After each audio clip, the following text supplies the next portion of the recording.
Hello students, स्वागत है आप सभी का आज के इस वीडियो लेक्चर में। तो आज का जो टॉपिक रहने वाला है वो है स्ट्रेट लाइंस। इससे पहले कि हम बाकी चैप्टर्स अच्छी तरीके से विद एक्सरसाइज कवर कर चुके हैं। अगर आपने नहीं देखे हैं तो आप इस चैनल पे जाके प्लेलिस्ट में 11th क्लास की जो प्लेलिस्ट है वहां पर जाके सारे चैप्टर्स कवर कर सकते हैं। तो आज का टॉपिक रहने वाला है स्ट्रेट लाइंस। तो चलिए स्टार्ट करते हैं आज के इस लेक्चर को। देखिए,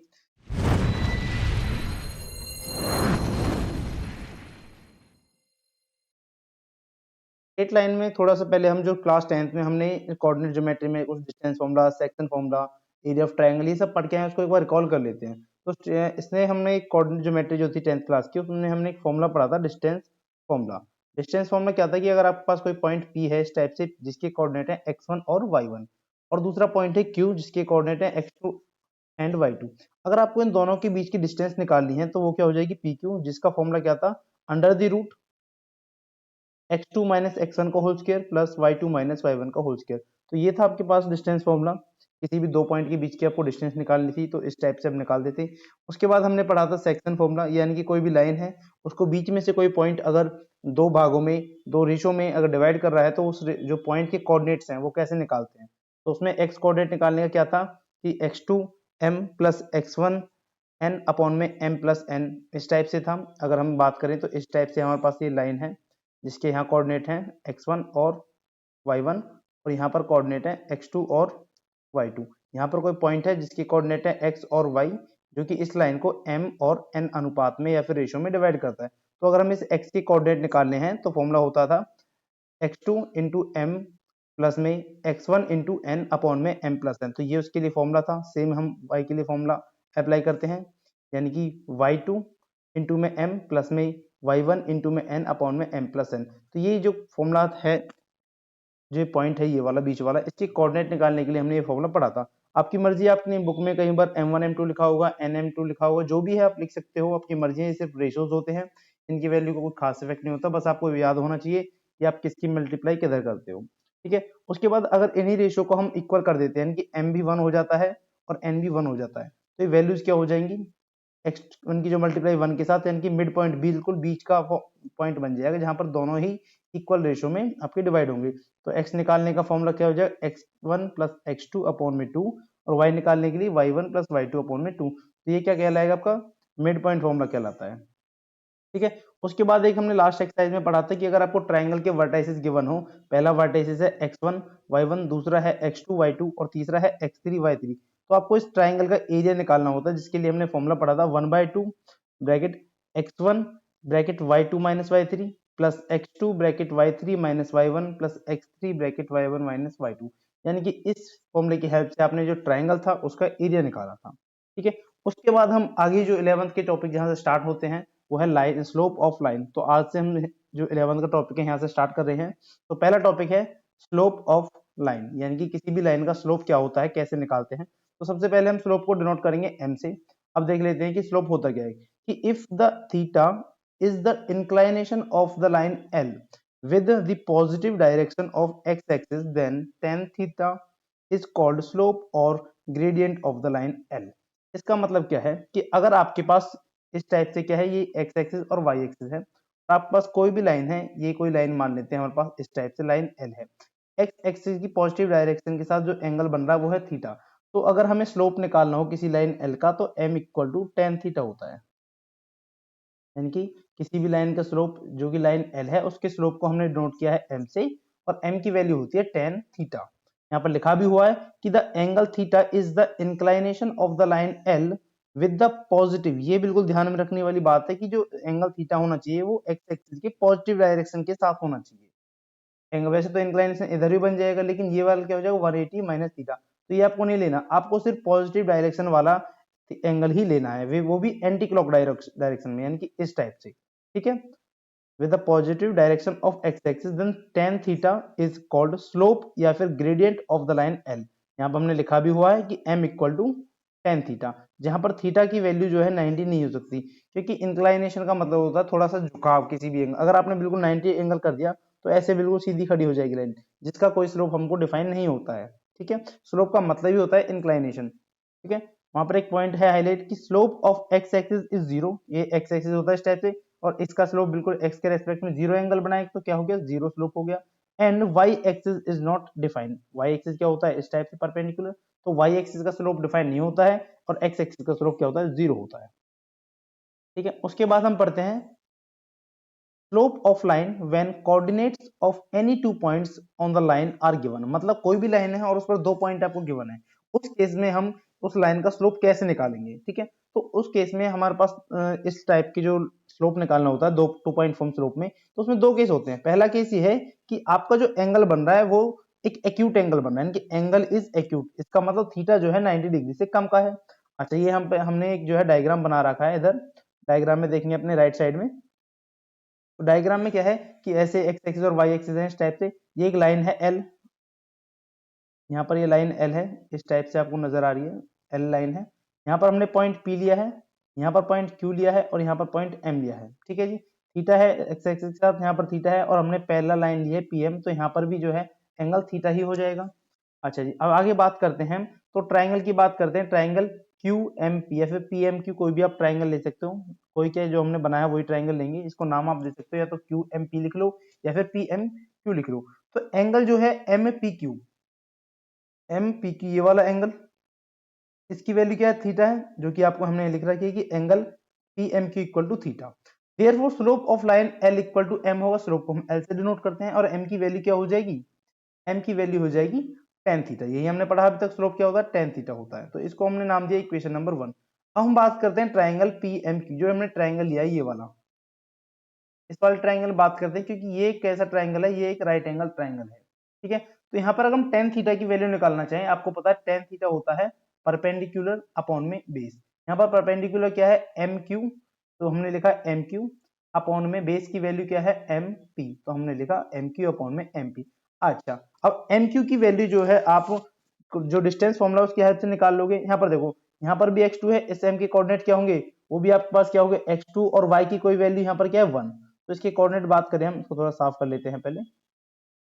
अगर यहाँ पर हम m के कोऑर्डिनेट लिखें तो क्या हो जाएगा x2 y1, क्योंकि सेम जो हमारी लाइन होती है y एक्सिस के पैरेलल, उस पर x की वैल्यू सेम होती है, तो x2 और y1 इसकी स्लोप हो जाएंगी। अच्छा, अगर इसकी डिस्टेंस निकालेंगे QM की, तो y2 माइनस y1, ठीक है, तो ऊपर जो MQ की डिस्टेंस क्या आएगी, y2 माइनस y1, ठीक है, और उसके बाद जो बाकी x की डिस्टेंस तो होगी नहीं, क्योंकि सेम उसी पॉइंट पर हम, ऐसे ही अगर हम MP की डिस्टेंस निकालेंगे यहाँ से लेके M, तो हम देख रहे हैं यहाँ सिर्फ x कोऑर्डिनेट बढ़ रहा है, y की वैल्यू सेम ही रहने वाली है y1, ये x कोऑर्डिनेट बढ़ रहा है तो हम सिर्फ x2 में से x1 निकाल देंगे, सिंपल डिस्टेंस आ जाएगी। तो अगर हम डिस्टेंस निकालते हैं M से लेकर P तक की, वो क्या होगी, x2 माइनस x1, तो वही हमने यहाँ पर लिखा है x2 माइनस x1, इसको हमने नाम दे दिया इक्वेशन नंबर 2। अब क्या करेंगे, इक्वेशन 1 और इक्वेशन 2 को कंपेयर करेंगे, तो m equal to tan theta है और टेन थीटा की वैल्यू है y2 माइनस y1 अपॉन में x2 माइनस x1, तो यहाँ से हमारे पास स्लोप आ जाता है किसी भी लाइन का जिसकी वैल्यू है y2 माइनस y1 अपॉन में x2 माइनस x1। ये तो हुआ पहला केस, जब आपका एंगल एक्यूट है यानी कि 90 डिग्री से कम है। लेकिन इसी के साथ दूसरा केस होता है जब आपका एंगल ऑब्ट्यूज हो, मतलब कि एंगल जो है 90 डिग्री से बड़ा है, उस केस में हम क्या करेंगे, उसके लिए पहले एक बार फिगर देख लेते हैं हम। तो इस टाइप से हमारे पास फिगर है, ये हमारा एंगल है जो कि 90 से बड़ा है, और ऐसे ही पैरेलल जो, अगर ये 90 से बड़ा है, इसको थोड़ा पैरेलल ऐसे बना लेते हैं हम। अगर यहाँ पर एंगल थीटा है, तो इधर अपोजिट साइड में क्या हो जाएगा, 180 माइनस थीटा हो जाएगा, जी बिल्कुल हो जाएगा। तो वही प्रोसीजर हम फिर से यहाँ पर करेंगे, तो हमारे पास क्या है, इन फिगर में आप देख सकते हो P M P Q, M P Q, ये जो एंगल है ये वाला कितना है, 180 माइनस थीटा है, तो अगर थीटा की वैल्यू निकालना चाहते हैं तो 180 minus angle M P Q आ जाएगा।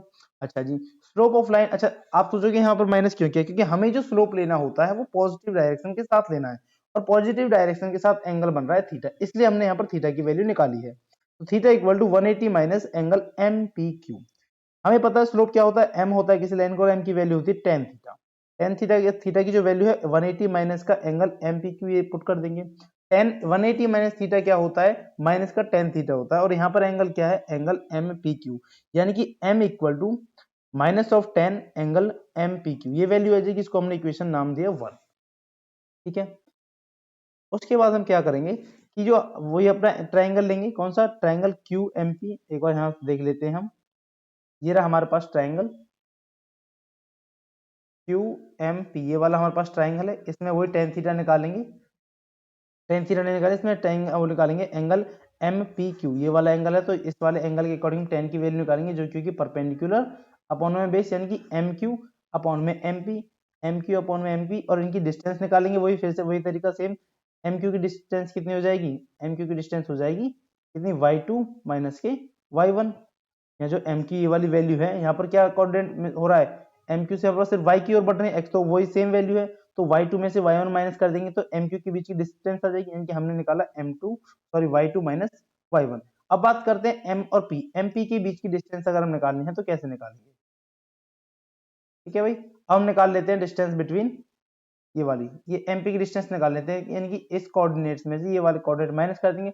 आप देखोगे हम इधर बढ़ते हैं तो सिर्फ x कोऑर्डिनेट में बढ़ते हैं, y की वैल्यू हम नहीं बढ़ते, y जितना भी है इस लाइन पर हमेशा पूरी y की वैल्यू सेम ही रहने वाली है। तो हम बेहतर होगा कि सिर्फ हम x की जो वैल्यूज है उनको माइनस कर लें। तो यहाँ पर जो x की वैल्यू है x2 है, यहाँ पर x की वैल्यू x1 है, तो x1 में से क्या माइनस कर देंगे, x2 माइनस कर देंगे, ठीक है।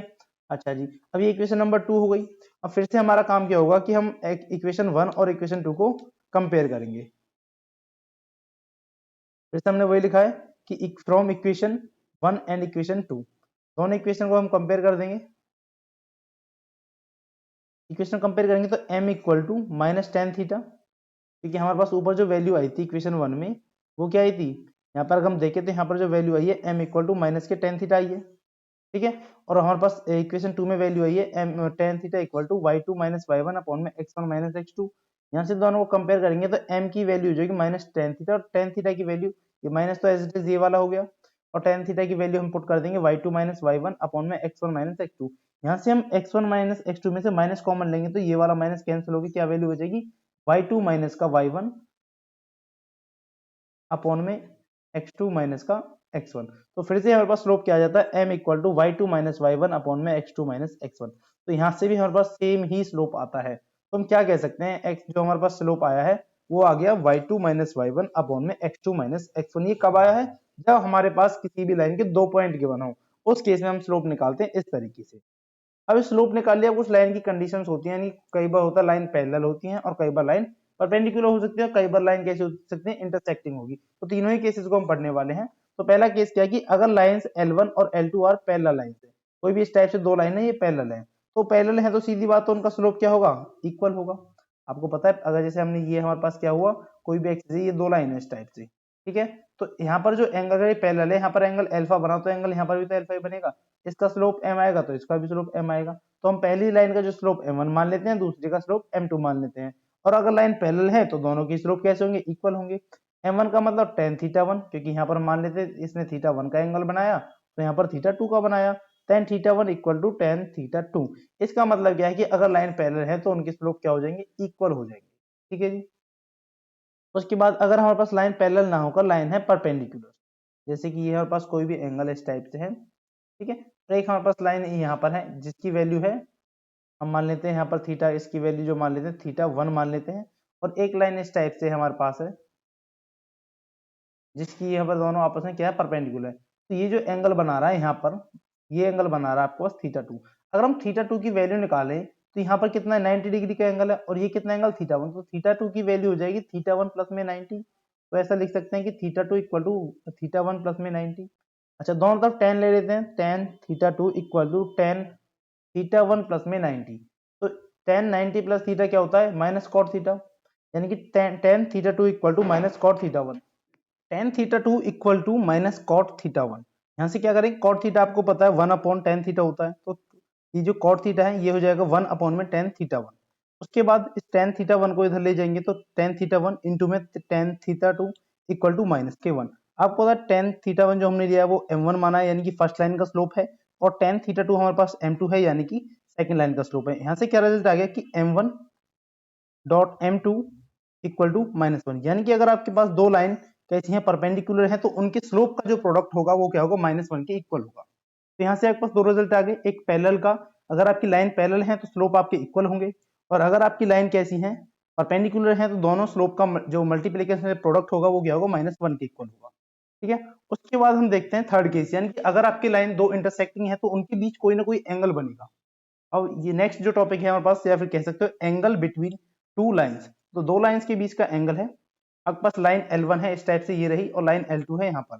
एक लाइन अल्फा जो लाइन L1 है वो आपके पास पॉजिटिव डायरेक्शन में एंगल बना रही है थीटा 1, यानी कि ये वाला एंगल, थीटा 1 एंगल, और लाइन L2 बना रही है थीटा अल्फा 2 एंगल। ठीक है, शायद मैंने थीटा बोल दिया, यहाँ पर एंगल अल्फा 1 है और यहाँ पर एंगल अल्फा 2 है। लाइन L1 के लिए एंगल अल्फा 1 है जो कि पॉजिटिव डायरेक्शन में है एक्स एक्सिस के, और लाइन L2 के लिए एंगल है अल्फा 2 जो कि क्या है पॉजिटिव डायरेक्शन में है। दोनों लाइन एक दूसरे को इंटरसेक्ट कर रही है, मान लो दोनों के बीच का एंगल कितना है, थीटा एंगल है। ठीक है, अगर ये एंगल थीटा है तो यहाँ कितना हो जाएगा, इसको हम फाइव मान लेंगे। अगर फाइव की वैल्यू निकालें तो फाइव की वैल्यू कैसे आ जाएगी, फाइव इक्वल टू 180 माइनस का थीटा, क्योंकि पूरा एक लाइन जो होता है वो कितना बनाती है, 180 का एंगल बनाती है, उसमें से अगर थीटा निकाल देंगे तो ये कितना बच गया, फाइव बच गया। ठीक है, अब बाकी केस के बारे में थोड़ा देख लेते हैं हम। मान लेते हैं कि लाइन L1 का जो स्लोप है वो है m1, और लाइन L2 का जो स्लोप है उसको मान लेते हैं m2। ठीक है, उसी टाइप से हमने यहाँ पे लिखा भी हुआ है कि लाइन L1 का है स्लोप m1 जिसकी वैल्यू है tan अल्फा 1, क्योंकि हमें पता है स्लोप जो होता है m equal to tan theta होता है। थीटा क्या था कि उसकी जो पॉजिटिव डायरेक्शन में एंगल था, लेकिन यहाँ पर हमने एंगल अल्फा में लिए हैं तो यहाँ पर अल्फा 1 आ गया, और लाइन L2 के लिए स्लोप m2 जिसकी वैल्यू होगी tan अल्फा 2। ठीक है, अच्छा जी, थीटा की वैल्यू क्या है, थीटा की वैल्यू निकाली हमने जो कि आई है बस अल्फा 2 माइनस अल्फा 1। अब ये आई कैसे एक बार देख लेते हैं। तो अगर यहाँ पर एक पैरेलल लाइन इस टाइप से हम खींच देते हैं, कोई भी पैरेलल लाइन यहाँ पर, तो ये जो लाइन है बड़ी छोटी पैरेलल लाइन है, ये बना रही है एंगल अल्फा 1 का, और जो बड़ा वाला जो लाइन L2 है ये एंगल बना रही है अल्फा 2 का। तो अगर हमें थीटा निकालना है तो इस पूरे एंगल अल्फा 2 में से ये वाला एंगल अल्फा 1 माइनस कर देंगे, तो theta equal to alpha 2 minus का अल्फा 1।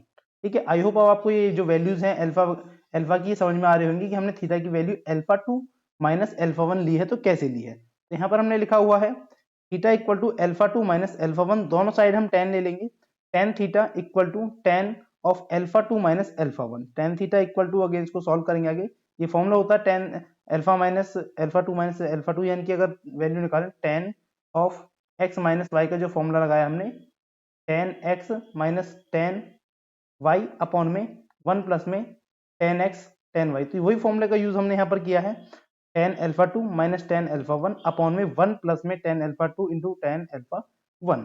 ठीक है, अब यहाँ वैल्यू पुट कर लेते हैं। अल्फा 2 की वैल्यू क्या थी, m2, जो कि क्या था, लाइन 2 का स्लोप था। ऐसे ही tan अल्फा जो है tan अल्फा 1, इसकी वैल्यू है m1, यहाँ पे 1 प्लस में m2 डॉट m1, तो हमारे पास क्या वैल्यू आएगी, tan theta equal to m2 minus का m1। इसको थोड़ा हटा देते हैं, आपको अच्छी तरह दिख जाएगा।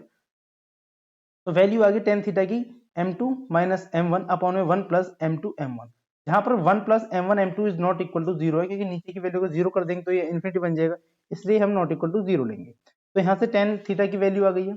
अच्छा, टेन थीटा की वैल्यू को मतलब क्या, आपने यहाँ पर एंगल निकाल लिया। ठीक है, अगर यहाँ से बिल्कुल ऑब्वियसली थीटा निकालोगे तो थीटा इक्वल टू क्या हो जाएगा, टेन इनवर्स ऑफ ये सारी चीज m2 माइनस m1 अपॉन में 1 प्लस में m2 m1 आ जाएगा। तो यहाँ से आपने दोनों लाइन के बीच का एंगल फाइंड कर लिया। अब बात करते हैं फाई निकालें तो फाई कैसे निकलेगी। ठीक है, क्योंकि इसमें थीटा जो है एक्यूट एंगल है, फाई ऑब्ट्यूज एंगल है, या फिर हो सकता है फाई जो है एक्यूट एंगल हो और थीटा आपका ऑब्ट्यूज एंगल हो। तो फाई की वैल्यू क्या थी, 180 माइनस थीटा थी, तो दोनों साइड हम tan ले लेंगे, tan phi equal to tan 180 minus theta, और tan 180 माइनस थीटा होता है माइनस का tan थीटा। तो यहाँ पर वही tan थीटा की वैल्यू यहाँ से उठाकर यहाँ पर पुट कर देंगे, जो कि आ जाएगा माइनस का m2 माइनस m1 अपॉन में 1 प्लस m1 m2। तो यहाँ से tan थीटा की वैल्यू जो आई है और tan फाइव दोनों की वैल्यू आ गई, सिर्फ माइनस का फर्क होगा उन दोनों में, वहीं से हम वैल्यू निकाल लेते हैं। तो हमने tan थीटा की वैल्यू को कर दिया mod of m2 minus m1 upon में 1 प्लस m1 m2, जहां पर 1 plus m1 m2 is not equal to 0। तो यहाँ से आपके पास दो लाइन के बीच में जो एंगल है वो हम फाइंड करना सीख गए हैं। तो आई होप अब तक भी जितने आपने कंसेप्ट पढ़े हैं एक बार रिकॉल कर लेते हैं फिर से, हमने क्या क्या डिस्कस किया है आज। तो पहले हमने डिस्कस किया था स्ट्रेट लाइन में, जो हमने 10th क्लास में कोऑर्डिनेट ज्योमेट्री पढ़ी थी उसमें हमने डिस्टेंस फॉर्मूला पढ़ा है, फिर हमने सेक्शन फॉर्मूला पढ़ा है, उसके बाद एक हो गया मिड पॉइंट फॉर्मूला, फिर उसके बाद हो गया एरिया ऑफ ट्रायंगल जहां पर आपको 3 वर्टिसेस गिवन है। उसके बाद हमने लाइन ऑफ स्लोप देख लिया, लाइन ऑफ स्लोप होता है m equal to tan theta. उसके बाद लाइन ऑफ स्लोप हमने देख लिया कि x एक्सिस के लिए 0 होता है और y एक्सिस का नॉट डिफाइन होता है। उसके बाद जो नेक्स्ट हमने टॉपिक देखा था वो था स्लोप ऑफ लाइन, जहां पर आपको 2 पॉइंट्स गिवन थे, तो उसमें हमने जो निकाला था स्लोप वो क्या था, y2 माइनस y1 अपॉन में x2 माइनस x1। ऐसे ही इसका सेकंड केस पढ़ा था जब हमने एंगल जो था ऑब्ट्यूज एंगल था। उसके बाद हमने इन दोनों की कंडीशन देखी, अगर लाइन पैरेलल है तो क्या कंडीशन होगी, उनके स्लोप इक्वल होंगे, और अगर लाइन आपकी परपेंडिकुलर है तो उनके स्लोप का जो प्रोडक्ट होगा वो क्या होगा, -1 के इक्वल होगा। उसके बाद हमने एंगल बिटवीन टू लाइंस देखा जो कि थीटा था, थीटा की वैल्यू हमने निकालनी सीखी, जो कि क्या आ गया m2 माइनस m1 अपॉन में 1 प्लस में m1 m2। m1 और m2 यहाँ पर क्या है, दोनों लाइन के क्या है, स्लोप है। ठीक है, आई होप आपको ये कंसेप्ट अच्छे से समझ में आया होगा। अब हम बढ़ते हैं इसके क्वेश्चंस पर। आपकी जो क्वेश्चन है एग्जाम्पल सॉल्व हुए हैं उनको आप इजीली कर सकते हो, जैसे कि हम करते हैं अब तक। हम एक्सरसाइज के क्वेश्चन से स्टार्ट करेंगे जिससे कि आपके अनसॉल्व क्वेश्चन भी हो जाए। तो स्टार्ट करते हैं अनसॉल्व क्वेश्चन से। तो एक्सरसाइज का फर्स्ट क्वेश्चन है, तो देखिए क्वेश्चन नंबर फर्स्ट क्या है। सबसे पहला क्वेश्चन कर रहे हैं एक्सरसाइज 9.1 का, जिसमें क्या पूछा गया है, draw a quadrilateral in the Cartesian plane whose vertices are -4 5 0 7 5 -5 and -4 -2, also find its area. तो जो भी हमें पॉइंट्स किए हुए ना, पहले इनको एक प्लेन में इनको शो कर कर प्लेन पर से प्लॉट कर कर हमें एक क्वाड्रिलेटरल बनाना है। तो वही हमने यहाँ पर एक प्लेन बनाया है, ये वाला यहाँ पर एक प्लेन बनाया है। यहाँ पर हमने सभी पॉइंट्स को प्लॉट कर दिया है। ये वाला पॉइंट ए है -4 5, यहाँ पर पॉइंट है बी 0 7, यहाँ पर पॉइंट सी है 5 -5 और यहाँ पर पॉइंट है डी 4 -2, जिनको कंबाइन करके जिनको पॉइंट्स को मिलाकर हमने एक क्वाड्रिलेटरल बना दिया गया है। अब इस क्वाड्रिलेटर का हमको एरिया फाइंड करना है। तो ठीक है, अगर हम देखें ध्यान से, हमारे पास क्वाड्रिलेटर आ गया। क्वाड्रिलेटर आपके पास है ए बी सी डी, इसका आपको एरिया फाइंड करना है। लेकिन एरिया फाइंड करने के लिए क्वाड्रिलेटर में हमारे पास कोई फॉर्मूला अवेलेबल नहीं है। तो हम क्या करेंगे, इस क्वाड्रिलेटर को दो पार्ट में डिवाइड करेंगे। एक तो हमने ट्राइंगल बना दिया, इसको लिख सकते हैं हम equal to triangle A C D plus में ट्राइंगल बी और सी और ए। दो ट्राइंगल बन जाएंगे हमारे पास। हम एक क्वेश्चन शो कर देते हैं। एक तो ट्राइंगल ये वाला बन गया इस टाइप से, रेड वाला जिसे बना रहे हैं हम, ये वाला ट्राइंगल बन गया क्वाड्रिलेटर में, और एक ऊपर वाला, ये दो ट्राइंगल बन गए। अब इन दोनों ट्राइंगल में अलग अलग ट्राइंगल का फॉर्मूला यूज कर कर हम इनका एरिया निकाल लेंगे अलग अलग, और फिर उस एरिया को कंबाइन कर देंगे जिससे कि हमारे पास एरिया आ जाएगा, एरिया ऑफ क्वाड्रिलेटरल एबीसी। तो एरिया ऑफ ट्राइंगल क्या होता है, area of triangle equal to है 1/2 mod x1 into y2 minus y3 plus में x2 इंटू में y3 माइनस y1 प्लस में x3 into y1 minus y2। तो ये आपके पास एरिया है, यानी कि फॉर्मूला है जिससे हम ट्राइंगल का एरिया फाइंड करते हैं। ठीक है, अब क्या करते हैं, सबसे पहले निकालते हैं हम एरिया ऑफ ट्राइंगल, पहले वाला ट्राइंगल जो ए सी डी, ए सी डी का एरिया निकाल लेते हैं हम, ए सी डी। तो वही वैल्यू पुट कर देते हैं, या फिर आप चाहो तो पहले यहाँ पर हम लिख लेते हैं कि हमारे पास जो वैल्यूज है a1 किसकी वैल्यू है, a2 किसकी वैल्यू है। तो हमारे पास जो पॉइंट है a, पॉइंट ए हमारे पास क्या है, माइनस का 4 5। पॉइंट बी हमारे पास है, बी नहीं, बी की जगह सी है, फिलहाल हम सी वाले ले रहे हैं। तो पॉइंट सी हो जाएगा 5 माइनस का 5, और पॉइंट डी हो गया हमारे पास माइनस का 4 माइनस का 2। इसको क्या पुट कर देंगे x1, और ये हो गया y1, यहाँ हो जाएगा x2 और ये हो गया y2, फिर उसके बाद ये हो गया x3 और 2 हो जाएगा y3। अब इसमें फॉर्मूला लगा देंगे और एरिया निकाल लेंगे, यानी कि area of triangle A C D. तो सेम ये वाला हमें फॉर्मूला अप्लाई करना है। तो 1/2 मॉड x1 की जगह है -4 इंटू में y2 माइनस y3, यानी कि -4 सॉरी माइनस का 5 और माइनस माइनस ये जो है प्लस का 2 हो जाएगा, यानी कि माइनस का 5 माइनस करेंगे -2, तो -2 और माइनस की मिलकर प्लस हो जाएगा, तो यहाँ +2 आ गया। उसके बाद प्लस में x2 की वैल्यू यहाँ से लेंगे 5 इंटू में y3 माइनस का y1, यानी कि -2 माइनस का 7, तो -2 माइनस का 7 प्लस में x3 की वैल्यू है माइनस का 4 इंटू में हमारे पास जो वैल्यू लेंगे y1 माइनस का y2, यानी कि 5 माइनस, और ये वाला माइनस का 5 है तो यहाँ पर क्या हो जाएगा, प्लस का 5 हो जाएगा। तो सॉल्व कर लेंगे, 1/2 इंटू में माइनस का 4 इंटू में -5 और प्लस का 2, यहाँ बच गया आपके पास -3 प्लस में 5 इंटू में यहाँ क्या बच जाएगा माइनस का 9 प्लस में प्लस और ये माइनस मिलके माइनस का 4 इंटू में 10। ठीक है, तो आगे हम सॉल्व करेंगे।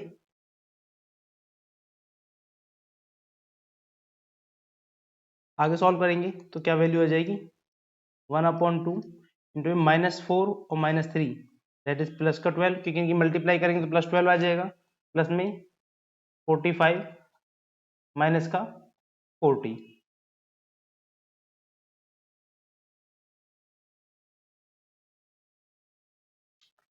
एक सेकेंड, यहाँ पर माइनस का 9 है तो ये भी माइनस का 45 ही आएगा। ठीक है, ये मिस्टेक हो रही थी, हम देख नहीं पाए, थोड़ी गलती हो गई। तो माइनस का 2 और -7 मिलके माइनस का 9, और -9 की मल्टीप्लाई 5 से की तो माइनस का 45, और यहाँ पर क्या है माइनस का 40।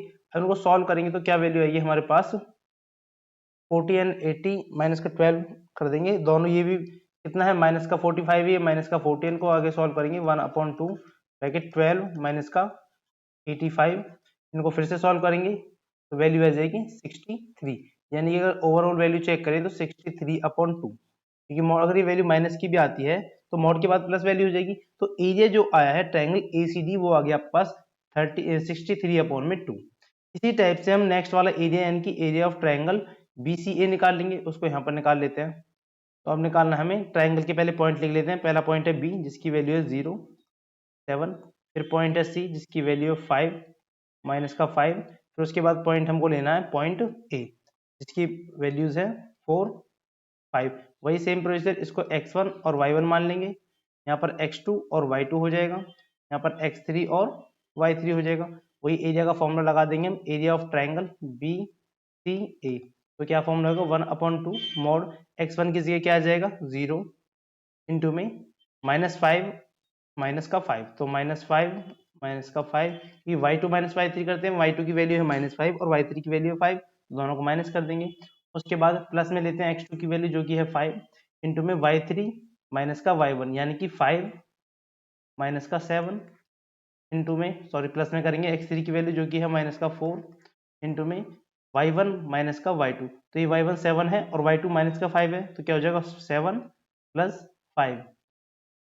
इनको आगे सॉल्व करेंगे तो 1/2, ये वैल्यू तो टर्म पूरी 0 हो जाएगी क्योंकि 0 से मल्टीप्लाई कर रहे हैं। यहाँ बचेगा -2 इंटू 5 तो होगा माइनस का 10 बच जाएगा।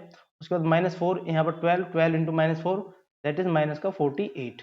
ठीक है, तो यहाँ से कितनी वैल्यू आ जाएगी 1/2 इंटू में माइनस का 58। तो मॉड के बाद जब हम माइनस के निकालेंगे बाहर इस मॉड के, तो यहाँ वैल्यू आ जाएगी 58/2। अब इन दोनों एरिया जो हमने निकाले हैं ट्रायंगल एरिया ऑफ BCA और triangle of area of triangle ACD, इन दोनों को हम क्या करेंगे ऐड कर देंगे। दोनों को ऐड करने के लिए ये आया हमारे पास 58/2 प्लस में ये वाला आया 63/2, दोनों को ऐड करेंगे 8 और 3 1 और उसके बाद 12/2। तो इतना आपके पास टोटल जो ओवरऑल एरिया है इतने सेंटीमीटर्स के, या जो भी आपकी यूनिट है वो आपके एरिया यहाँ पर आ जाएगा। तो मेन काम क्या था कि हमने जो क्वाड्रिलेटरल बनाया है उसको आपको दो ट्रायंगल में डिवाइड करना था, जिससे कि आप दोनों ट्रायंगल का अलग अलग एरिया निकालोगे, फिर उन दोनों एरिया को कंबाइन कर दोगे, जिससे कि आपके पास एरिया ऑफ क्वाड्रिलेटरल आ जाएगा। ठीक है, उसके बाद मूव करते हैं क्वेश्चन नंबर नेक्स्ट पर, जो कि है क्वेश्चन नंबर 2। क्वेश्चन नंबर 2 में क्या पूछा गया है कि the base of an equilateral triangle with side 2a, कोई एक इक्विलेटरल ट्रायंगल है जिसकी हर एक साइड की वैल्यू 2a है, lies along the y axis such that the midpoint of the base is at the origin, find vertices of the triangle। देखो हमने यहाँ डायग्राम बना के रखा हुआ है पहले से ही। ये एक ट्रायंगल है ABC इस टाइप से, जो येलो वाला हाईलाइट हो रहा है, ये एक इक्विलेटरल ट्रायंगल है आपके सामने, जिसका एक जो साइड है वो आपकी y एक्सिस पर लाई कर रही है। तो ये जो BC है ये एक y एक्सिस पर लाई कर रही है। अगर इस ट्रायंगल की साइड जो हमें गिवन है वो गिवन है 2a, यानी कि BA की वैल्यू 2a है, यहाँ लिख भी देते हैं। हमें गिवन है कि जो ट्रायंगल है इक्विलेटरल उसकी साइड है 2a, तो हम कह सकते हैं AB बराबर BC बराबर CA, और ये बराबर है आपके किसके 2a के इक्वल। ठीक है, अब जो साइड BC है वो आपकी y एक्सिस पर अलोंग है, यानी कि BC is along y axis, BC side y axis पर अलोंग कर रही है। और इसने बोला है कि जो इस BC जो लाइन है इसका जो मिड पॉइंट है वो कहां पर लाई कर रहा है, सेंटर पर लाई कर रहा है। तो हम कह सकते हैं O क्या हो गया, मिड पॉइंट हो गया, O is mid point of BC, O is mid point of line BC। तो O के कोऑर्डिनेट क्या हो जाएंगे, O के कोऑर्डिनेट हो जाएंगे 0 0। ठीक है, अगर हमारे पास O जो मिड पॉइंट है इसका मतलब क्या हुआ, O इस लाइन BC को दो इक्वल पार्ट्स में डिवाइड कर रहा है और पूरी लाइन BC की जो वैल्यू है वो है 2a। तो हम कह सकते हैं OB बराबर OC बराबर A।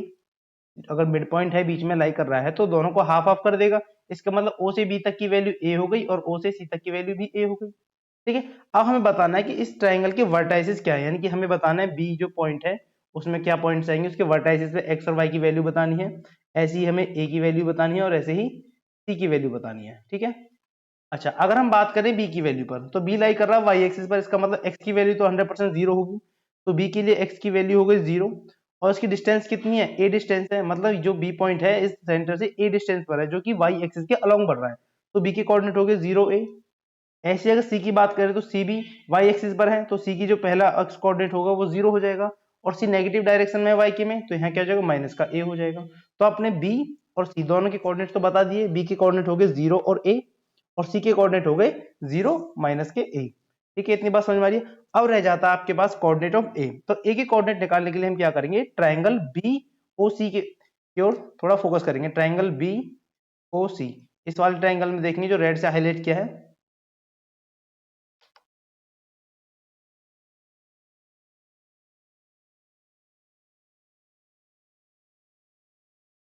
In triangle B O ए, क्योंकि बी ओ ए जो ट्राइंगल है ये एक राइट एंगल ट्राइंगल है, इसमें हम क्या कह सकते हैं कि बाय पाइथागोरस थ्योरम हम कह सकते हैं कि ए बी का स्क्वायर इक्वल होगा ओ बी का स्क्वायर प्लस में ओ ए का स्क्वायर। बिल्कुल पाइथागोरस थ्योरम ये कहती है कि जो हाइपोटेन्यूज है ये वाला, इस ए बी का square equal to O B square plus में ओ ए स्क्वायर, यही होगा।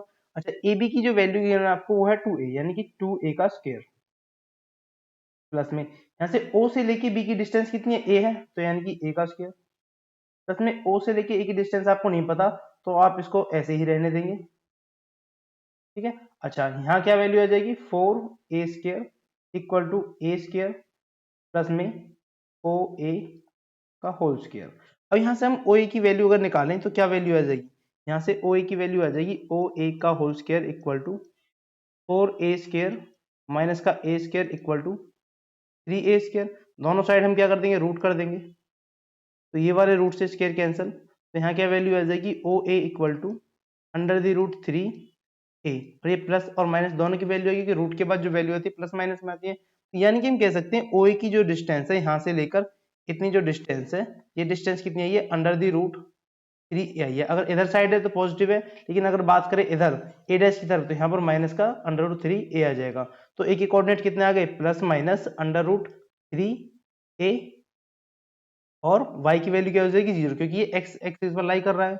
अच्छा, अब इसमें a डैश मैंने क्यों लिया है, क्योंकि हमसे जो बोला गया है एग्जैक्टली ये नहीं बोला गया कि ये x एक्सिस की पॉजिटिव डायरेक्शन में ट्रायंगल का पॉइंट a है या फिर नेगेटिव डायरेक्शन में, तो हम अपनी तरफ से दोनों ही केस लेकर चलेंगे। अगर पॉजिटिव में हुआ तो प्लस अंडर रूट थ्री ए कर देंगे, और अगर नेगेटिव डायरेक्शन की तरफ हुआ तो माइनस का अंडर रूट थ्री ए कर देंगे। तो इस टाइप से आपको a b और c तीनों के पॉइंट ही निकाल लेने हैं। उसके बाद मूव करते हैं नेक्स्ट क्वेश्चन नंबर थ्री पर। क्वेश्चन नंबर थ्री में क्या है कि find the distance between the points P and Q when, first case है PQ is parallel to the y axis and PQ is parallel to the x axis. देखो, अगर ये हमारे पास ये है x एक्सिस और यहाँ पर क्या है y एक्सिस, तो दो केस बना रही है। ये है पहला केस जब हमारे पास P की जो लाइन है वो पैरेलल है y एक्सिस ये वाला है, तो PQ लाइन इस टाइप से हो जाएगी PQ। ठीक है, इस टाइप से PQ लाइन होगी। अच्छा, अब यहाँ पर आप एक बात जो है गौर करने वाली वो ये है कि जो भी लाइन y एक्सिस के पैरेलल होती है उस पर x की वैल्यू हमेशा सेम ही होती है, वो x की वैल्यू कुछ भी हो सकती है। तो अगर बात करें फर्स्ट केस के लिए, हमारे पास पॉइंट क्या है P, हो जाएगा x1 और y1, और पॉइंट दूसरा पॉइंट है Q जिसकी वैल्यू है x2 और y2। तो हमारा जो पहला पॉइंट है वो क्या है, PQ is parallel to y axis. अगर PQ y एक्सिस के पैरेलल है तो इसका मतलब क्या है, x1 बराबर x2, x1 और x2 दोनों ही वैल्यू इक्वल है। तो अगर हम इनकी डिस्टेंस निकालना चाहें, PQ इक्वल टू क्या वैल्यू होती है, x2 माइनस का x1 होल स्क्वायर प्लस में y2 माइनस का y1 का होल स्क्वायर। तो ये तो आपस में कैंसिल हो जाएंगे x2 से x1, क्योंकि दोनों वैल्यू इक्वल है। तो क्या बच गया, under the root y2 minus y1 का होल स्क्वायर, और यहाँ स्क्वायर से रूट कैंसिल हो जाएगा, तो वैल्यू आ गई y2 माइनस y1। ठीक है, लेकिन हो सकता है वैल्यू नेगेटिव आई, हो सकता है बिल्कुल, तो यहाँ पर क्या कर लेंगे, मॉड कर लेंगे, क्योंकि हमें पता है कि जो डिस्टेंस होती है वो हमेशा पॉजिटिव होती है। तो फर्स्ट केस में जो डिस्टेंस यानी कि जो भी वैल्यू आई है PQ की डिस्टेंस आई है वो आई है मॉड ऑफ y2 माइनस के y1। ऐसे हम सेकंड केस पढ़ लेते हैं। सेकंड केस के लिए फिर से डायग्राम बनाते हैं, ये हो गया x एक्सिस और यहाँ पर हो गया y एक्सिस। इस बार बोला है कि जो लाइन PQ है वो x एक्सिस के पैरेलल है। अच्छा, अगर लाइन x एक्सिस के पैरेलल है तो इसका मतलब क्या हो, y की वैल्यू सेम होगी उस लाइन पर हर जगह, तो हम कह सकते हैं y2 इक्वल टू y1। तो हम सेकंड केस यहां से लिखना स्टार्ट करते हैं। If PQ is parallel to x axis, इसका मतलब क्या है, this implies y1 equal to y2, यानी कि y1 और y2 दोनों ही इक्वल है। तो फिर से हम PQ की डिस्टेंस निकालेंगे तो वो क्या आएगा, अंडर रूट x2 माइनस का x1 होल स्क्वायर प्लस में y2 माइनस का y1 का होल स्क्वायर। तो y2 से y1 कैंसिल हो जाएगा, तो यहाँ फिर से क्या वैल्यू आएगी, under the root x2 minus x1, square से रूट कैंसिल हो जाएगा। तो फिर से हम कह सकते हैं इसकी जो वैल्यू आएगी मॉड x2 माइनस x1 आ जाएगी। तो PQ की वैल्यू क्या आएगी, x2 माइनस x1 का मॉड, जब ये वैल्यू जो है यानी कि लाइन PQ है वो x एक्सिस के पैरेलल है। दोनों ही केस हमने देखी, जब लाइन आपके पास y एक्सिस के पैरेलल थी तो x की वैल्यू इक्वल थी, और जब लाइन हमारे जो है x एक्सिस के पैरेलल है तो y की इक्वल, जो y की जो वैल्यू है वो है इक्वल। उसके बाद नेक्स्ट क्वेश्चन पे मूव करते हैं, क्वेश्चन नंबर 4।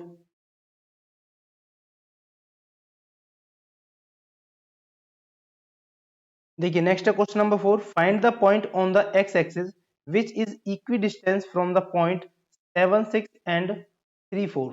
ठीक है, तो ये कोई दो पॉइंट है, मान लो पॉइंट है ये वाला P पॉइंट है आपके पास, पॉइंट P है 7 6 और पॉइंट Q मान लेते हैं 3 4। ठीक है, दो पॉइंट हो गए, और एक पॉइंट अपने तरफ से हम मान लेते हैं x इक्वल टू x0। अब आप बोलोगे कि हमने x0 ही क्यों माना है, क्योंकि हमसे बोला गया है कि x एक्सिस पर लाई करता है। जो पॉइंट है अगर x एक्सिस पर लाई कर रहा है तो वहां पर y कोऑर्डिनेट हमेशा जीरो होते हैं, आप बिल्कुल 10th क्लास में अच्छे से पढ़ के आ चुके हो। तो यहाँ पर इसलिए हमने x कोऑर्डिनेट, जो y कोऑर्डिनेट है वो पहले हमने जीरो कर दिया। x एक्सिस पर y कोऑर्डिनेट जीरो होता है और y एक्सिस पर x कोऑर्डिनेट जीरो होता है। तो यहाँ पर जो पॉइंट लाई कर रहा है वो x एक्सिस पर है, इसका मतलब जिसको y कोऑर्डिनेट होगा वो जीरो हो जाएगा। अब क्वेश्चन में क्या बोला गया है कि इन दोनों के बीच की डिस्टेंस यानी कि px इक्वल टू है qx की, तो दोनों की डिस्टेंस इक्वल हुई तो डिस्टेंस फॉर्मूला लगा देंगे कि x माइनस 7 इसका होल स्क्वायर प्लस में 0 माइनस 6 का होल स्क्वायर, 0 माइनस 6 का होल स्क्वायर, और इसका क्या हो जाता है अंडर रूट, ये डिस्टेंस फॉर्मूला इक्वल टू। अब हम यहाँ से x और q की वैल्यू निकालेंगे तो क्या आएगा, x माइनस 3 का होल स्क्वायर प्लस में 0 माइनस 4 का होल स्क्वायर, उसका अंडर रूट। तो जब स्क्वायर बोथ साइड करोगे तो रूट से रूट कैंसिल हो जाएगा दोनों साइड। उसके बाद अगर इसको ओपन करते हैं क्या बचा, x माइनस 7 का होल स्क्वायर को ओपन करोगे तो एक्स स्क्वायर प्लस में 7 का स्क्वायर 49 माइनस का 14x प्लस में 0 माइनस 6 और माइनस 6 का स्क्वायर क्या होता है 36 होता है, इक्वल टू ऐसे इसको सॉल्व करेंगे एक्स स्क्वायर प्लस में 3 का स्क्वायर 9 माइनस का 6x प्लस में 4 का स्क्वायर 16। अच्छा जी, यहाँ भी एक्स स्क्वायर है और यहाँ पर भी एक्स स्क्वायर है, दोनों कैंसिल हो जाएंगे। 49 और 36 को ऐड कर दो, कितना बचा, 9 और 6 5, 4 और 3 7 और यानी कि 8, प्लस में प्लस नहीं आएगा, माइनस की वैल्यू है तो हम लिखेंगे यहाँ पर माइनस का 14x। इधर राइट हैंड साइड में क्या बचा, 9 और 16 दैट इज 25 माइनस का 6x, 25 को इधर ले जाएंगे और माइनस 14 को इधर ले आएंगे तो वैल्यू हो जाएगी 85 माइनस के 25 इक्वल टू में माइनस 6x प्लस में 14x। यहाँ से जो वैल्यू बचेगी 60 बचेगी और यहाँ से वैल्यू बच जाएगी आपके पास 8x। दोनों तरफ हम 8 से डिवाइड कर देंगे तो 8 से 8 कैंसिल, और यहाँ पर वैल्यू हो जाएगी आपकी 4 से काट देंगे ऊपर 15 बार और नीचे 2 बार, तो हम कह सकते हैं x की जो वैल्यू आएगी 15/2 आ गई है। ठीक है, तो यहाँ पर जो x का कोऑर्डिनेट थे वो क्या हो गया 15/2 एंड 0। तो ये आपके पास पॉइंट के कोऑर्डिनेट आ गए जो कि आपके x एक्सिस पर लाई कर रहा है। ठीक है, क्वेश्चन नंबर 4 सॉल्व हो गया। उसके बाद मूव करते हैं क्वेश्चन नंबर 5 पर। देखिए क्वेश्चन नंबर 5 में क्या है, find the slope of a line which passes through the origin and the mid point of the line segment joining the point 0 4 और 8 0। अच्छा, पहला जो लाइन के स्लोप निकालना है, जो कि लाइन जो है पास कर रही है एक तो ओरिजिन से, ओरिजिन का मतलब 0 0 से पास कर रही है, और ये दो जो पॉइंट है P और B, इन दोनों के मिड पॉइंट से। तो अगर हम P और B का मिड पॉइंट निकाल लेते हैं, हम मिड पॉइंट को डिनोट कर देते हैं M से। मिड पॉइंट ऑफ P और B कैसे निकालेंगे, 8 प्लस में 0 अपॉन में 2, और y कोऑर्डिनेट निकालने के लिए 0 प्लस में माइनस का 4 अपॉन में 2। ये हमारे पास मिड पॉइंट के कोऑर्डिनेट आ जाएंगे, तो मिड पॉइंट के कोऑर्डिनेट हो गए 4 और माइनस 2, तो ये हो गए मिड पॉइंट के कोऑर्डिनेट। और दूसरा जो पॉइंट है वो है ओरिजिन, ओरिजिन होता है 0 0। अब हमारे पास अगर आप ध्यान से देखो तो 2 पॉइंट फॉर्म बन गई, एक लाइन है जो कि 0 इस वाले पॉइंट से और इस वाले M पॉइंट से क्या हो रही है, पास हो रही है। तो हम इसको कह सकते हैं ये x1 है और ये y1 है, और इसको कह देते हैं कि ये x2 है और ये y2 है। तो हमारे पास फॉर्म स्लोप निकालने का फॉर्मूला क्या होता है, y2 माइनस का y1 अपॉन में x2 माइनस x1, ये फॉर्मूला होता है स्लोप निकालने का। तो ऊपर y2 में से y1 माइनस करेंगे तो -2 माइनस 0 अपॉन में x2 यानी कि 4 माइनस का 0, तो वैल्यू आएगी माइनस का 2 अपॉन 4 दैट इज माइनस के 1/2। तो स्लोप क्या आ गया हमारे पास, ऐसी लाइन का स्लोप आ गया माइनस का 1/2। ठीक है, उसके बाद करते हैं क्वेश्चन नंबर 6। देखिए क्वेश्चन नंबर 6 में क्या है कि without using the Pythagoras theorem so that the points this and this are the vertices of a right angle triangle. ठीक है भाई, ये जो पॉइंट है हमें बताना है कि ये पॉइंट किसी राइट एंगल ट्राइंगल के वर्टाइसेस हैं। देखो देखिए आपके पास 3 पॉइंट है, एक है 4 और 4, दूसरा पॉइंट है आपके पास 3 और 5, और नेक्स्ट पॉइंट है आपके पास -1 और -1। हम मान लेते हैं इन दोनों पॉइंट के जो स्लोप निकलेगा, पहले 2 पॉइंट का वो निकलेगा m1, और इन दोनों पॉइंट का जो स्लोप निकलेगा वो निकलेगा m2। अब आप बोलोगे पॉइंट का स्लोप कैसे निकलता है, तो पॉइंट का नहीं, इन इन पॉइंट मान लो ये a है, ये पॉइंट b है और ये पॉइंट c है। जब आप डिस्टेंस निकालोगे ab डिस्टेंस यानी कोई लाइन बनेगी, उस लाइन का स्लोप है m1। ऐसी आपने एक लाइन निकाली, बी और सी को मिलाकर बीसी लाइन बन गई, उस बीसी लाइन का स्लोप हो गया m2। ऐसी आपने एक लाइन बनाई AC, इस AC लाइन का स्लोप आपने मान लिया m3। आप इन तीनों स्लोप की वैल्यू निकाली, तो पहले हम निकालते हैं m1 की वैल्यू, यानी कि इस AB लाइन का स्लोप। वो कैसे निकालेंगे, 2 पॉइंट फॉर्म से, y2 माइनस y1 यानी कि 5 माइनस का 4 अपॉन में 3 माइनस का 4, तो वैल्यू आ गई आपके पास -1। ठीक है, अब हम निकालेंगे क्या, m2। m2 क्या है, m2 हमारे पास लाइन BC का स्लोप है, जिसकी वैल्यू क्या होगी, -1 माइनस का 5 अपॉन में -1 माइनस का 3, क्योंकि इस वाले y2 में से ये वाला y1 माइनस कर देंगे, अपॉन में इस वाले x2 में से ये वाला x1 माइनस कर देंगे, तो वैल्यू आएगी माइनस का 6 अपॉन में माइनस का 4, यानी कि वैल्यू आएगी 3 अपॉन में 2। अब हम निकाल लेते हैं m3। m3 का क्या मतलब है कि जो लाइन AC है, A से लेकर C तक, इस लाइन का स्लोप निकालेंगे। तो फॉर्म y2 की वैल्यू -1 माइनस और y1 की वैल्यू 4, तो 1 माइनस का 1 माइनस 4 अपॉन में x2 की वैल्यू है -1 माइनस x1 की वैल्यू है 4, तो दोनों से कैंसिल कर देंगे तो वैल्यू क्या आ जाएगी, +1 आ जाएगा। तो m3 की वैल्यू आएगी +1। अब इनमें से ये चेक कीजिए कि क्या किसी दो स्लोप का जो प्रोडक्ट है वो -1 आ रहा है, तो आप बोलोगे कि m1 dot m3 equal to -1 आ रहा है, यानी कि जो स्लोप है m1 और स्लोप है m3, उन दोनों का जो प्रोडक्ट है वो कैसा है, वो आपके पास -1 आ गया। इसका मतलब जो लाइन है AC, क्योंकि AC m3 का स्लोप है और m1 AB का स्लोप है, तो AC और जो AB है वो लाइन आपस में परपेंडिकुलर है, तो ऐसे बना दे। देखिए अगर किन्हीं भी दो जो स्लोप है उनका प्रोडक्ट अगर -1 के इक्वल आता है, तो इसका मतलब क्या है कि वो दोनों स्लोप, जो वो लाइन का स्लोप है, वो आपस में कैसे हैं, परपेंडिकुलर है। और राइट एंगल ट्राइंगल में यही तो होता है कि एक लाइन दूसरी लाइन के ऊपर परपेंडिकुलर होती है, तो इसके थ्रू हम कह सकते हैं कि जो लाइन AB है, AC है, वो परपेंडिकुलर है किसकी, लाइन AB की। इसका मतलब जो ट्राइंगल बन रहा है वो कैसा ट्राइंगल है, वो एक राइट एंगल ट्राइंगल है। ठीक है, उसके बाद मूव करते हैं नेक्स्ट क्वेश्चन नंबर 7 पर। नेक्स्ट है क्वेश्चन नंबर 7 कि find the slope of the line which makes an angle 30 degree with the positive direction of y axis measured anti clockwise। देखिए सबसे पहले हम एक्सिस बना लेते हैं अपने पास।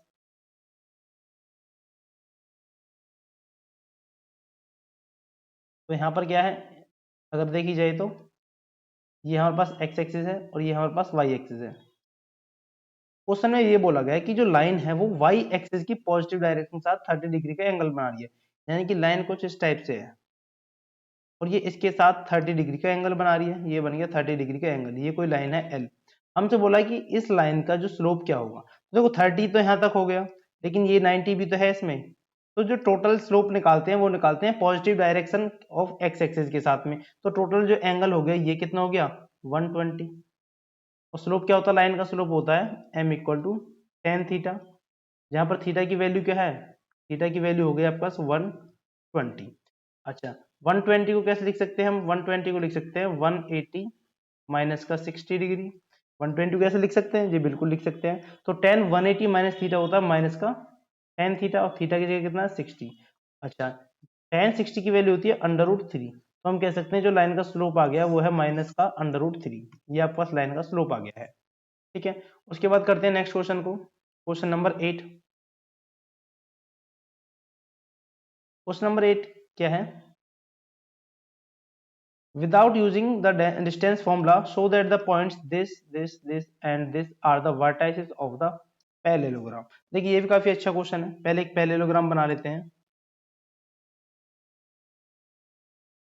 तो ये हमारे पास एक पैरेललोग्राम बन गया है। इसके पॉइंट प्लॉट कर देते हैं, -2, -1, 4 और 0, 3 और 3, और उसके बाद यहाँ पर पॉइंट है -3, 2।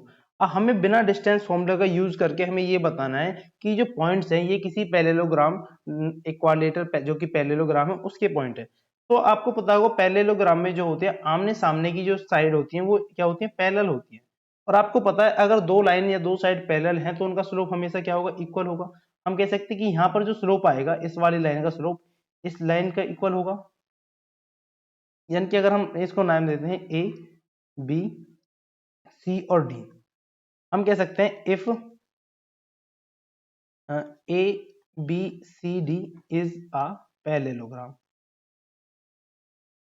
अगर ये पैरेललोग्राम है तो ए बी जो है वो पैरेलल होगा किसके? सी डी के।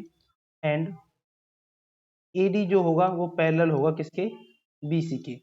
ये वाली लाइन इस वाली लाइन के पैरेलल और ये वाली लाइन इस वाली लाइन के पैरेलल। तो हमारा काम क्या होगा कि इस लाइन ए बी का स्लोप निकालेंगे। हम निकाल लेते हैं पहले स्लोप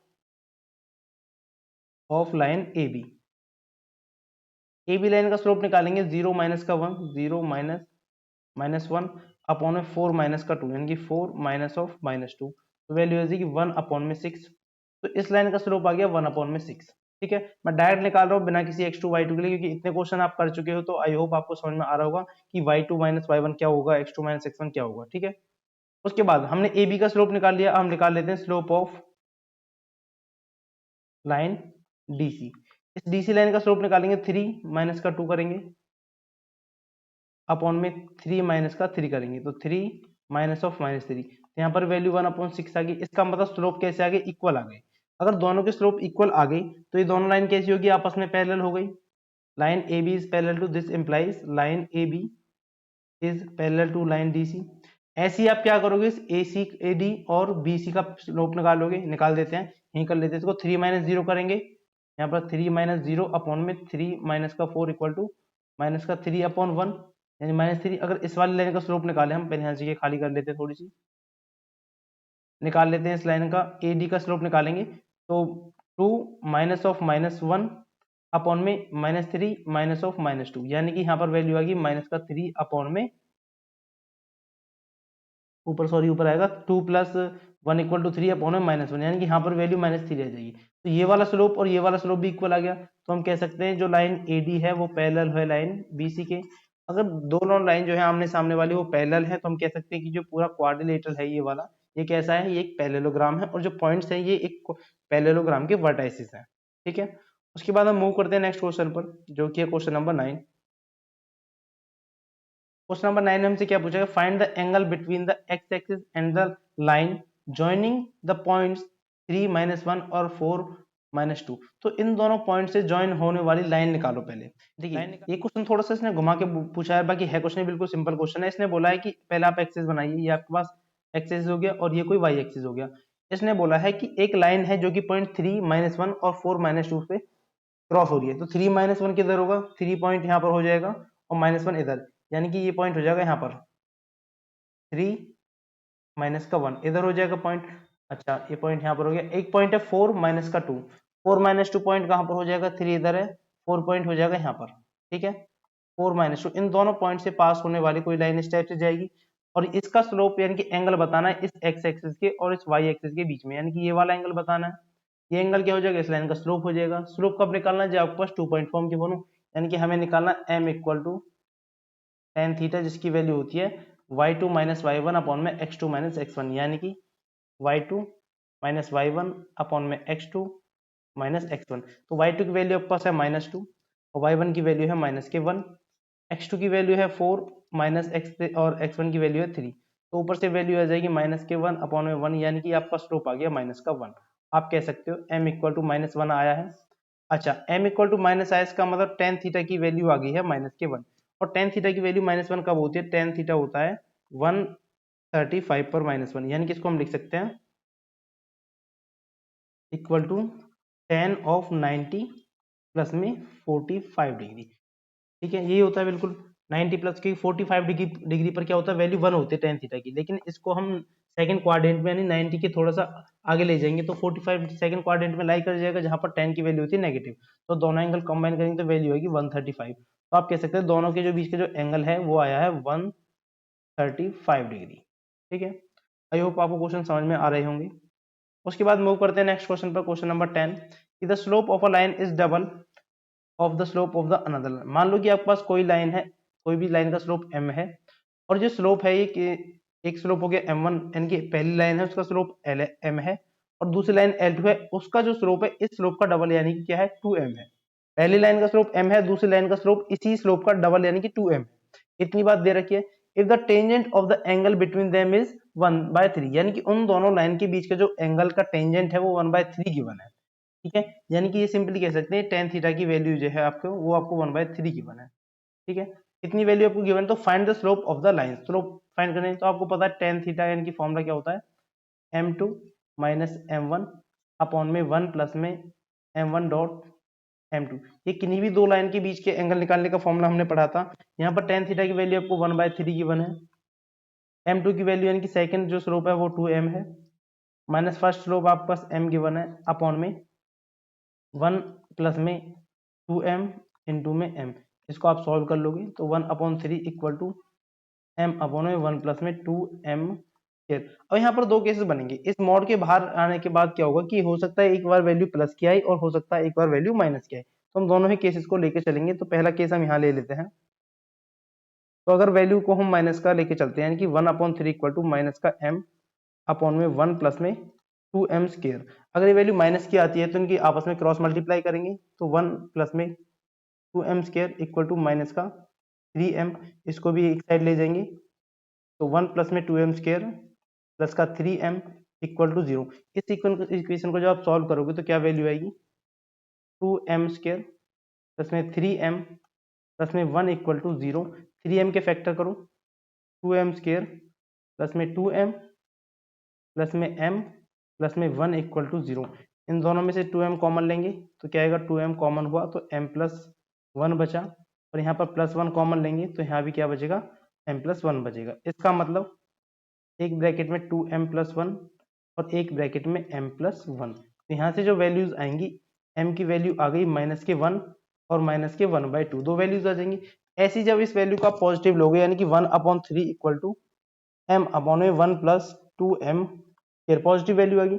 इसका मतलब इनकी आपस में क्रॉस मल्टीप्लाई करेंगे तो 1 प्लस में 2m square equal to 3m, इसको भी एक साइड ले देंगे तो 2m स्क्वायर प्लस में 1 और ये वाला माइनस का 3m हो जाएगा।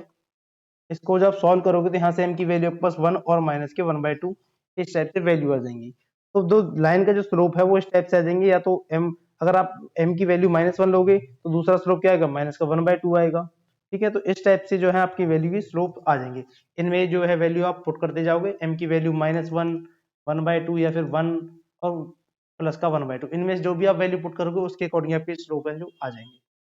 उसके बाद हम बात करते हैं नेक्स्ट क्वेश्चन की, जो कि है क्वेश्चन नंबर 11। क्वेश्चन नंबर 11 में क्या पूछा गया कि a line passes through x1 y1 and hk if the slope of line is m so that k minus y1 equal to this। देखो आपके पास पॉइंट है, एक है x और y1, ये आपके पास दो पॉइंट है। ठीक है, अच्छा जी, दूसरा पॉइंट है आपके पास h और k। ये कोई भी लाइन इस पॉइंट से इस टाइप से ये पॉइंट से होकर पास हो रही है, इनका स्लोप आपको दे रखा है m। तो m निकालने का फॉर्मूला क्या होता है y2 माइनस y1, y2 की वैल्यू क्या है यहाँ पर k है यानी कि k माइनस का y1 अपॉन में h माइनस का x1। इसको आप इधर मल्टीप्लाई कर दोगे यानी कि m इंटू में h माइनस का x1 equal to k minus y1, और यही आपको प्रूफ करना था। बस क्या करना है, इसको थोड़ा रीअरेंज करके लिख दो, k वाली वैल्यू को लेफ्ट में कर दो और m वाली वैल्यू को राइट में कर दो, तो हो गया प्रूफ। इतना सिंपल सा बिल्कुल प्रूफ करना था। तो इसी के साथ आज की जो एक्सरसाइज है, जो क्वेश्चंस है वो खत्म होते हैं। मिलते हैं नेक्स्ट लेक्चर में नेक्स्ट कंसेप्ट के साथ।